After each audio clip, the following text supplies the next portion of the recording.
மறைத்து மூடிய மாங்கனியே, ஓடிடும் காவிரியே, உனை நினைத்து பாடிடும் இன்னிசையே.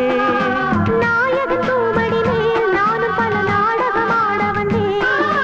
மாயவன் குழலிசையில் எனது மனம் மயங்கிய நிலை இருந்தேன். தேரினில் ஏற வந்தேன், திசை பலவும் ஊர்வலம் போக வந்தேன். ஊரிய இதழ்களின் தேன் என அழைக்க ஓடையில் நீந்த வந்தேன்.